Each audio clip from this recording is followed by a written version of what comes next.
There are only two ways that your brain can create anxiety or stress. And in this video, I'm going to share with you what they are and what you can do to start feeling better more often. Think about it like this. You either respond to something automatically or you think yourself into responding. In their excellent book, Rewire Your Anxious Brain, Catherine Pittman and Elizabeth Carl reveal and illustrate that when you're having an automatic response, it's your amygdala that's activated. And when you think yourself into it, then that's your cortex having its ruminating thoughts. In your brain, you have a part called the amygdala. In fact, even though we refer to them as singular, you actually have two amygdalas. A small organ about the size of an acorn, one on either side of your brain. Your amygdala is there to protect you.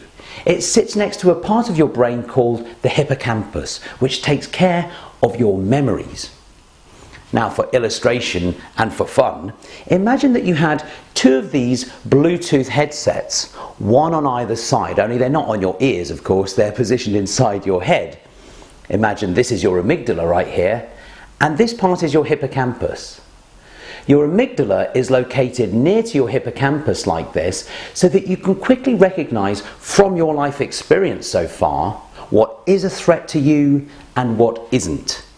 This way, if a fight or flight response is needed, there's a quick response time, an automatic response which bypasses the need for thinking time. Your amygdala has the ability to fire off correct and useful responses, like that of jumping out of the way of a moving car, and it has the ability to trigger unwanted responses, like having a panic attack in a crowded place when you're actually perfectly safe.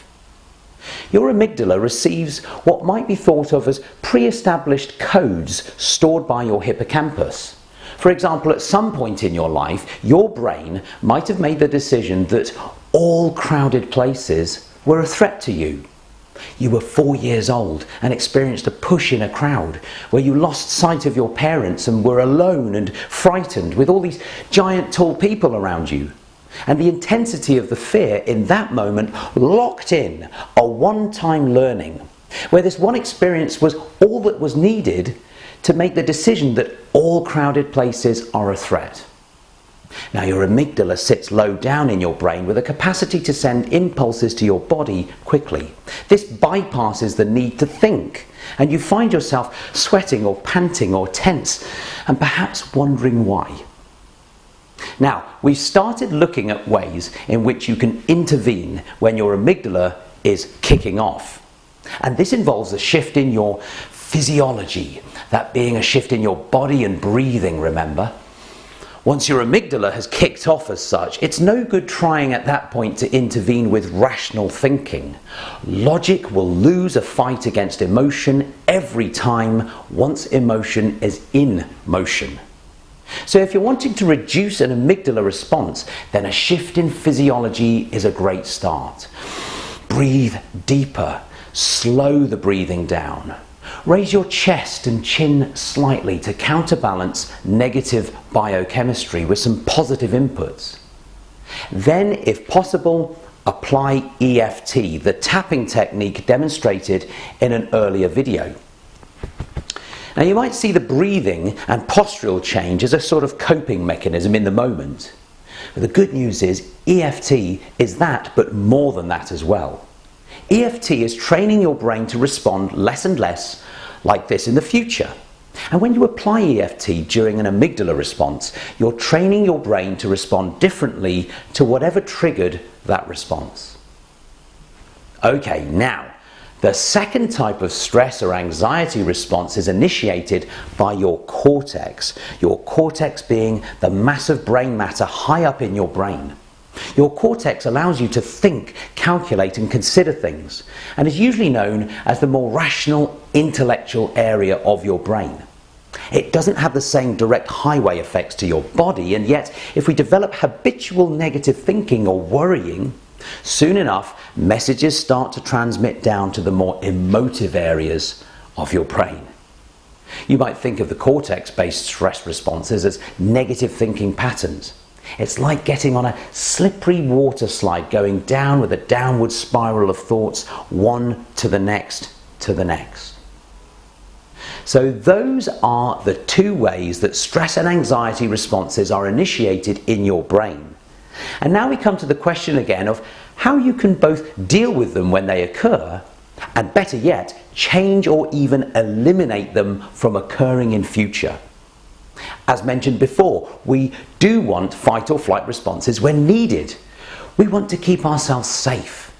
However, our remaining work lies in the area of re-educating our brain only to respond to things of genuine threat.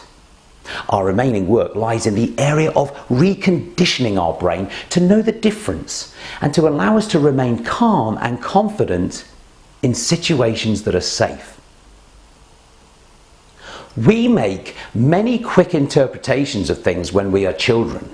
We often learn too fast. Certain experiences lock in wrong decisions about what things mean. In an attempt to protect you, your brain learns that all crowds are a threat, rather than making the distinctions of certain crowds, certain places. At that point in time, your brain wasn't offered any other information, so nevertheless, these early decisions stay active at an unconscious level. They think they're doing you a favour. And it's these things that we're now going to change in safe and effective ways. You can retrain the psychology behind your unwanted responses and change your coding that your amygdala is responding to. To do this, your brain needs new inputs in place of the old, and that is what we're coming to next. In the next video, you're going to enjoy and benefit from listening to a hypnosis track.